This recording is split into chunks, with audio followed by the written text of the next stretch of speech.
bonsoir Madame Pécresse. Tout d'abord, je tiens à vous remercier d'être venu ici ce soir.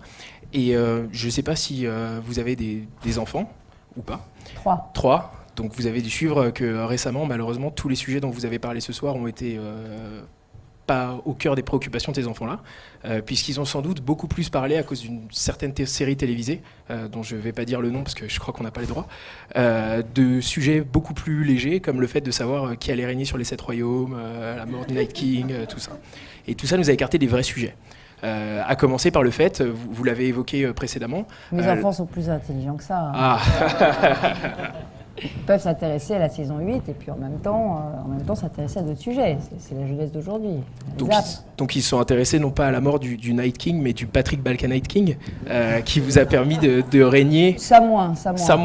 Parce que c'est un événement important qui vous a permis de régner sur les 5 zones du RER finalement, puisque grâce à la chute de Patrick Balkany et à la fin de la zone de non-droit de Levallois-Perret, vous êtes enfin complètement souveraine en Ile-de-France.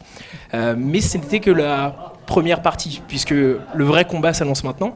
Le vrai combat pour savoir qui va régner non pas sur les 7 royaumes, mais sur les 8% de François-Xavier Bellamy.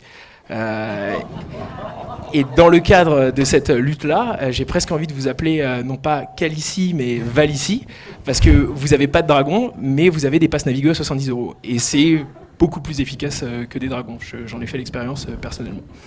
En parlant d'ailleurs de dragons, de Moyen-Âge et de François-Xavier Bellamy, je ne sais pas si vous avez suivi ce qui se passe en Alabama, mais il y a un nouveau livre qui fait fureur en Alabama, un nouveau livre qui s'appelle Alabamaleus Maleficarum.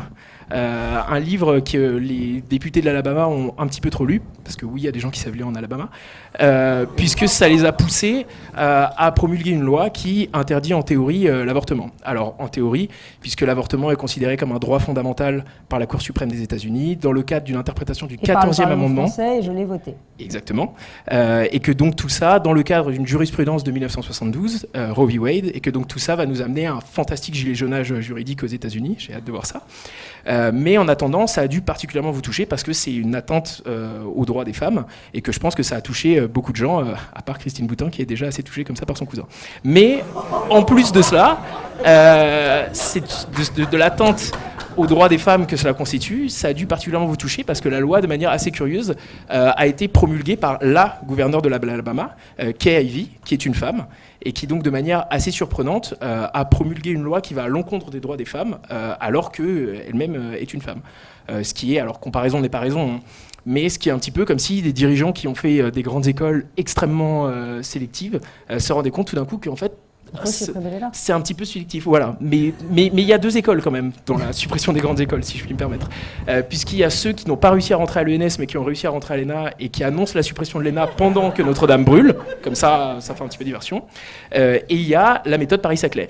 Il y a ceux qui ont fait HEC et l'ENA et qui y vont de manière un petit peu plus subtile, qui commencent par baisser le prix du pass Navigo, comme ça ils préparent le terrain, et puis après qui commencent à dire mais pourquoi est-ce qu'on a mis Centrale, Polytechnique, le NS Cachan, tout ça aussi près de Paris, et puis qui disent mais est-ce que vous avez vu ce petit point de Californie à 2 jours de calèche de Paris, cette Silicon Valley où même Quimper est un regret, qui s'appelle Paris-Saclay.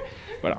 Mais dans le fond, je pense que vous avez raison, parce que je pense que les positions ou les responsabilités abondent ne devraient pas être offertes aux personnes qui résonnent en permanence sur les mêmes longueurs d'onde, mais à tous ceux qui veulent changer le monde. Merci beaucoup, Madame Pécresse.